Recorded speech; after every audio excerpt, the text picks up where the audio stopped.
नमस्कार। कभी सोचा है कि जब हम संसाधन या रिसोर्स शब्द का इस्तेमाल करते हैं तो इसका असली मतलब क्या होता है? ये एक ऐसा शब्द है जिसे हम रोज सुनते हैं, पर इसकी परिभाषा उतनी सीधी नहीं है जितनी लगती है। तो चलिए आज इसी बात की तह तक चलते हैं। अच्छा, चलिए एक सवाल से शुरू करते हैं। सूरज, जंगल और महासागर, इन तीनों में क्या कॉमन है? पहली नजर में तो शायद कुछ भी नहीं लगेगा, है ना? लेकिन ये सिर्फ प्रकृति की चीजें नहीं हैं। ये सब हमारे लिए, हमारे जीवन के लिए बहुत जरूरी संसाधन है। पर सवाल ये है कि कोई भी चीज आखिर संसाधन बनती कैसे है? और बस यहीं से हमारी आज की चर्चा शुरू होती है। तो इससे पहले कि हम संसाधनों को अलग अलग कैटेगरीज में बांटें, सबसे पहले ये समझना जरूरी है कि भाई संसाधन आखिर होता क्या है। इसकी एक बहुत ही साफ परिभाषा है और उसे समझना बहुत जरूरी है। तो देखिए, किसी भी चीज को संसाधन कहलाने के लिए 3 शर्तें पूरी करनी होती हैं।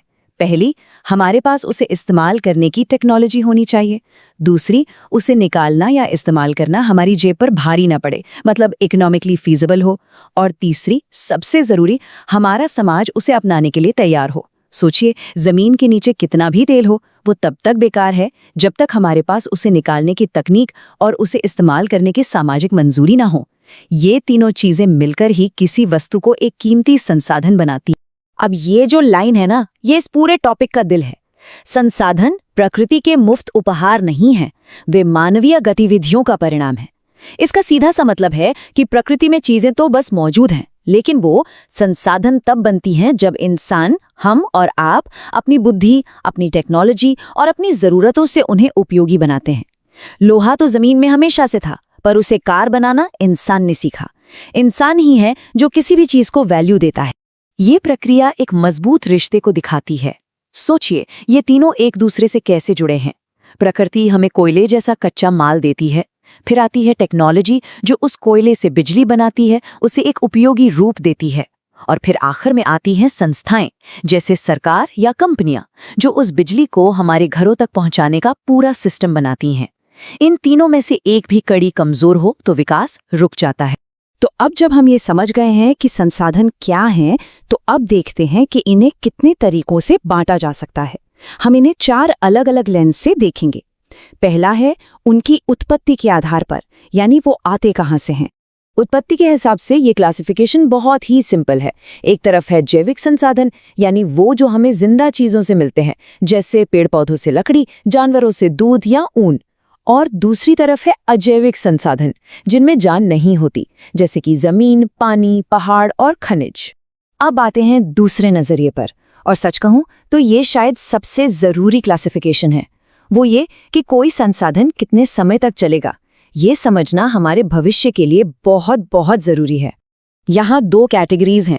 एक तरफ है नवीकरणीय, यानी रिन्यूएबल रिसोर्सेज, जो या तो कभी खत्म नहीं होंगे, जैसे सूरज की रोशनी और हवा, या फिर वो खुद ब खुद दोबारा बन जाते हैं।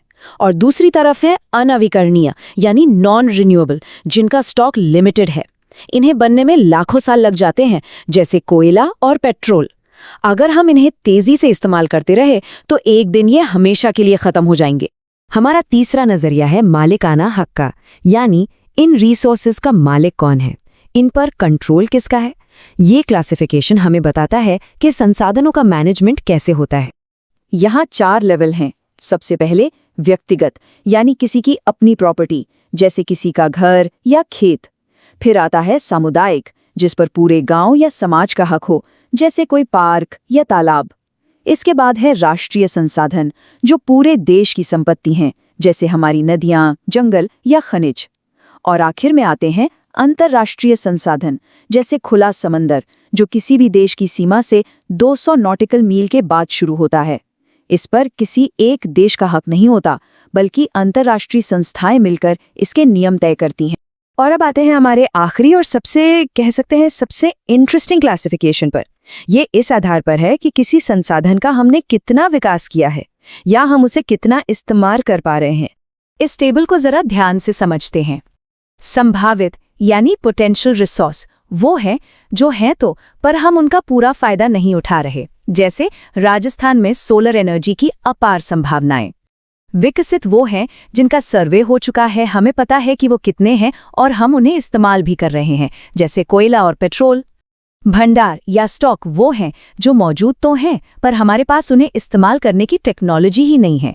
जैसे हम जानते हैं कि पानी हाइड्रोजन और ऑक्सीजन से बनता है और हाइड्रोजन ऊर्जा का बहुत बड़ा स्रोत है, पर उसे आसानी से निकालने की तकनीक अभी हमारे पास नहीं है। और आखिर में है आरक्षित यानी रिजर्व। ये भंडार का ही हिस्सा है जिन्हें निकालने की टेक्नोलॉजी तो है पर हमने उन्हें भविष्य की जरूरतों के लिए बचा कर रखा है, जैसे बांधों में जमा पानी। और इसके नतीजे काफी गंभीर हो सकते हैं। सबसे पहले तो हमारे संसाधन खत्म होने लगेंगे। समाज में अमीर और गरीब के बीच की जो खाई है वो और भी ज्यादा गहरी हो जाएगी। और फिर ग्लोबल वार्मिंग, हर तरफ फैलता हुआ प्रदूषण और हमारी जमीन का बंजर हो जाना, ये सारी समस्याएं एक ही चीज से जुड़ी हैं, बिना सोचे समझे रिसोर्स का इस्तेमाल। और देखिए, एनसीईआरटी की एक ऑब्जर्वेशन इस समस्या की जड़ को कितनी सटीकता से पकड़ती है।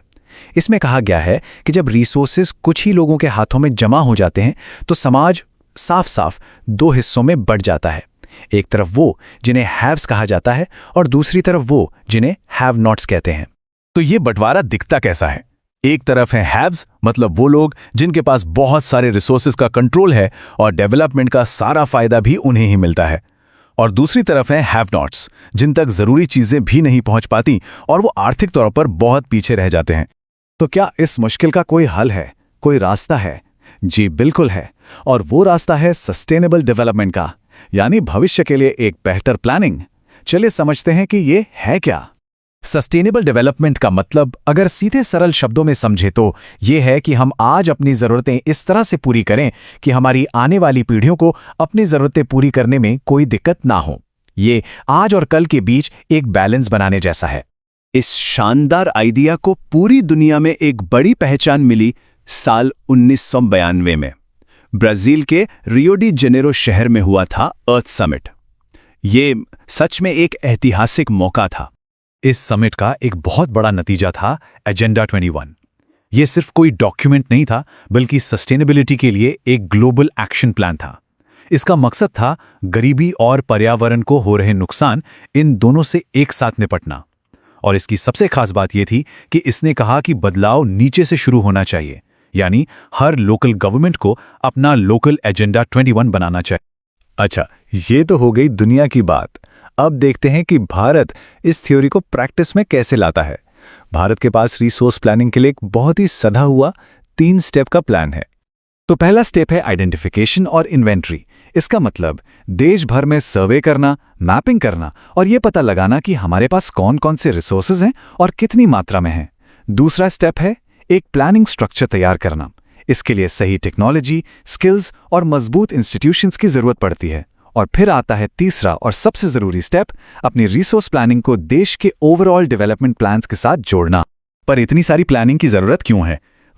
इस पूरे प्रोसेस का एक ही बड़ा मकसद है, भारत जैसे बड़े और डाइवर्स देश में रिसोर्सेस के डिस्ट्रीब्यूशन में जो बहुत बड़ा असंतुलन है उसे दूर करना। लेकिन यहां पर कहानी में एक बहुत ही दिलचस्प मोड़ आता है। इसे कहते हैं रिसोर्स रिच पैराडॉक्स, मतलब एक ऐसा विरोधाभास जहां किसी चीज का ज्यादा होना ही गरीबी की वजह बन जाता है।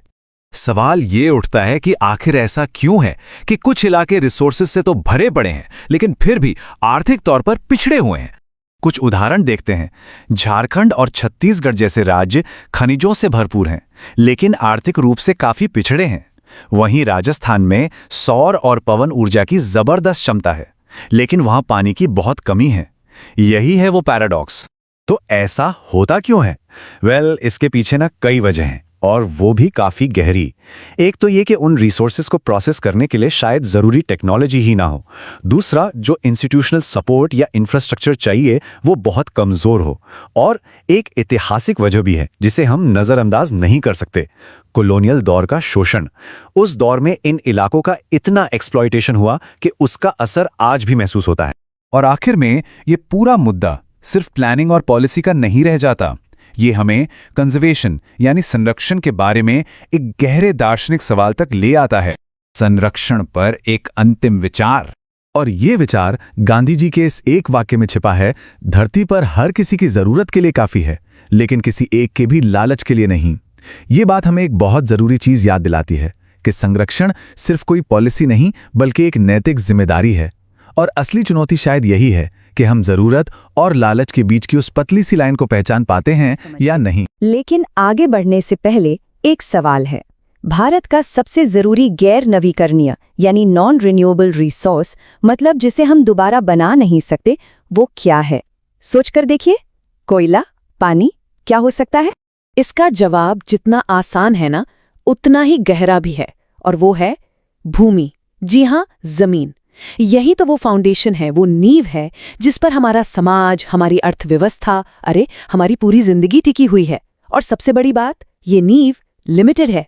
तो चलिए इसी सीमित नींव को थोड़ा और करीब से देखते हैं। इस पहले हिस्से में हम समझेंगे कि भारत का ये भौतिक मंच, ये जमीन आखिर बनी कैसे है, जिस पर हम सबकी कहानी चल रही है। देखिए, भारत की जमीन का ये जो बंटवारा है ना, यही इसकी किस्मत तय करता है। जरा सोचिए, 43% हिस्सा, पूरा मैदानी इलाका जो उपजाऊ है।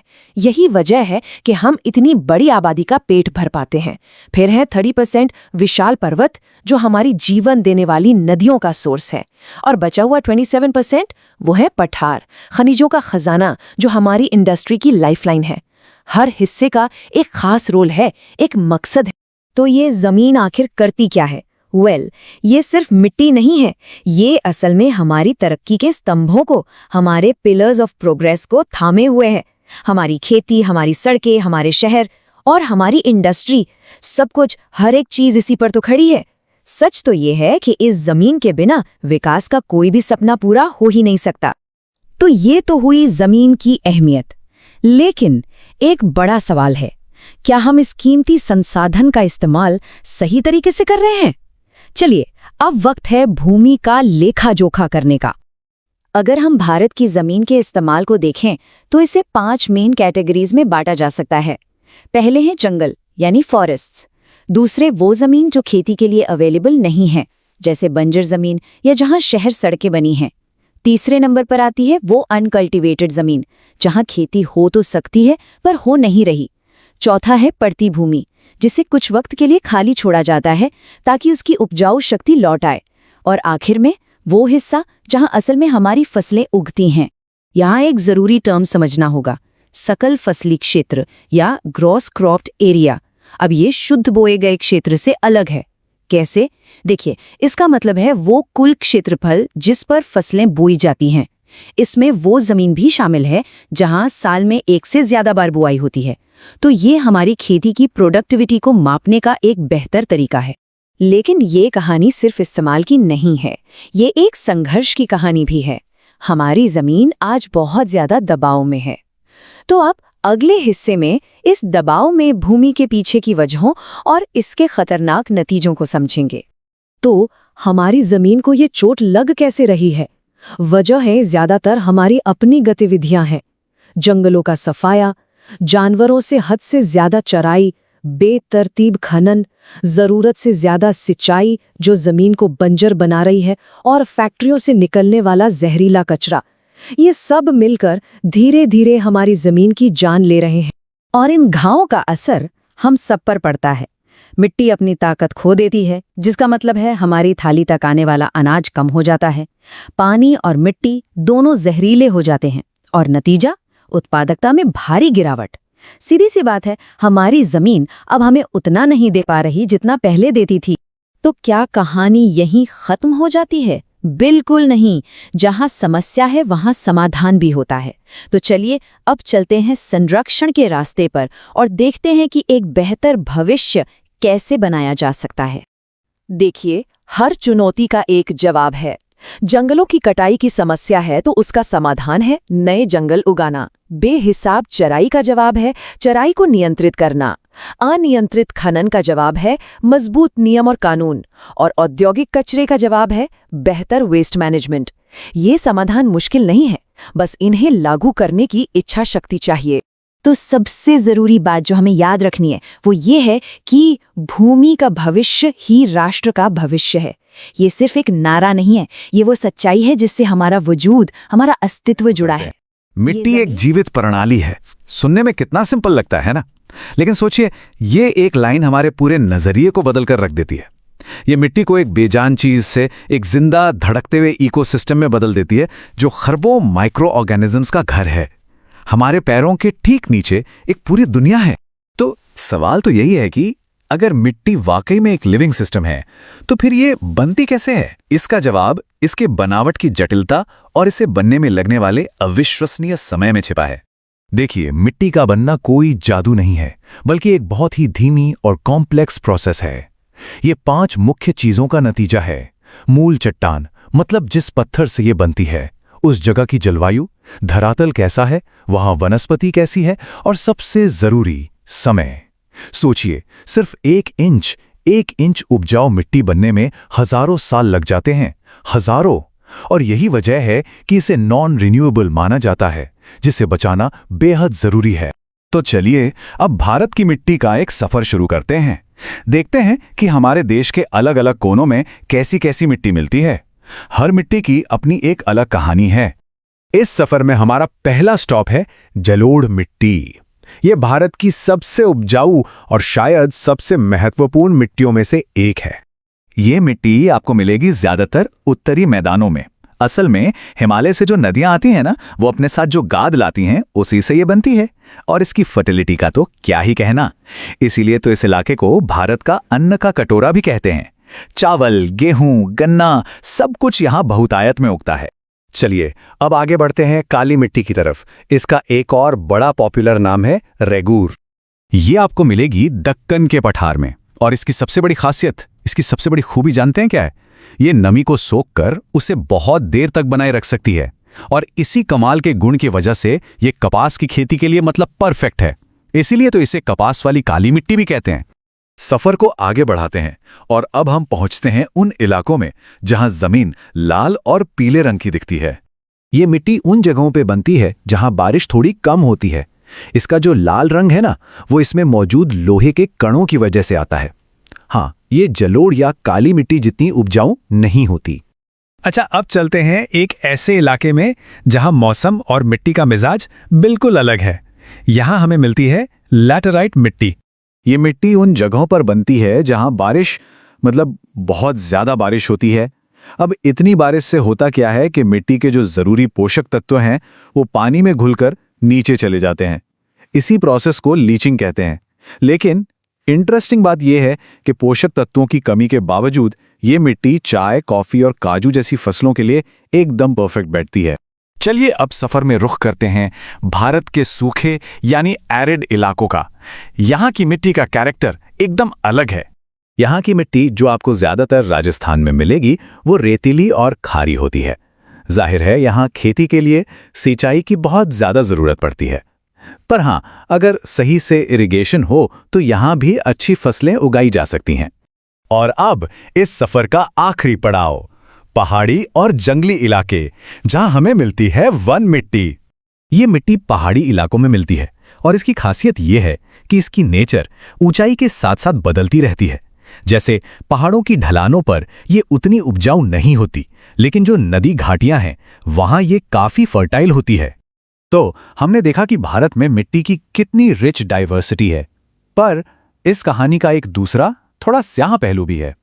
अब हम बात करेंगे उस खतरे की जो इस लिविंग सिस्टम को धीरे धीरे खत्म कर रहा है, और वो है मिट्टी का कटाव। सोचिए जरा, क्या होता है जब ये कीमती संसाधन, ये मिट्टी गायब होने लगती है? मतलब जिस नींव पर हमारा पूरा एग्रीकल्चर, हमारी फूड सिक्योरिटी टिकी है, अगर वही कमजोर होने लगे तो इसके नतीजे बहुत भयानक हो सकते हैं। और इसी प्रोसेस को हम कहते हैं मृदा अपरदन या सॉइल इरोजन। देखिए, प्रॉब्लम तो सीरियस है, नो डाउट, लेकिन अच्छी बात यह है कि हमारे पास सॉल्यूशंस भी हैं। हवा और पानी से जो कटाव होता है वो मिट्टी की सबसे कीमती, सबसे उपजाऊ ऊपरी परत को उड़ा ले जाता है। पर हम इसे रोक सकते हैं। समोच्च जुताई है, सीढ़ीदार खेत बनाना है, या फिर पेड़ों की शेल्टर बेल्ट्स तैयार करना। ये कुछ ऐसे तरीके हैं जो इस बेशकीमती संसाधन को बचाने में वाकई में बहुत कारगर साबित हुए हैं। तो अब तक की हमारी जो बात हुई वो सिर्फ मिट्टी के बारे में नहीं थी। असल में ये एक बहुत बड़े प्रिंसिपल की ओर इशारा करती है, और वो ये है कि किसी भी तरह का विकास असल में संसाधनों के सही मैनेजमेंट पर ही टिका होता है। ये जो बात है ना, ये इस पूरी डिस्कशन का निचोड़ है, उसका सार है। संसाधन विकास के लिए जरूरी तो हैं, लेकिन अगर हम उन्हें बिना सोचे समझे बेतहाशा इस्तेमाल करेंगे तो जाहिर है वो खत्म हो जाएंगे और एक बड़ा एनवायरमेंटल क्राइसिस खड़ा हो जाएगा। तो संसाधनों का प्लान करके सस्टेनेबल तरीके से इस्तेमाल करना ही हमारे डेवलपमेंट और हमारे सर्वाइवल दोनों की कुंजी है। और आखिर में यही वो फंडामेंटल सवाल है जिसका जवाब हम सबको मिलकर खोजना है। विकास की जरूरत और हमारे अस्तित्व की अनिवार्यता, इन दोनों के बीच हम बैलेंस कैसे बनाएं? हम अपनी आने वाली पीढ़ियों के लिए एक हेल्दी और प्रॉस्पेरस धरती कैसे छोड़कर जाएं? इस पर सोचना हम सबकी जिम्मेदारी है।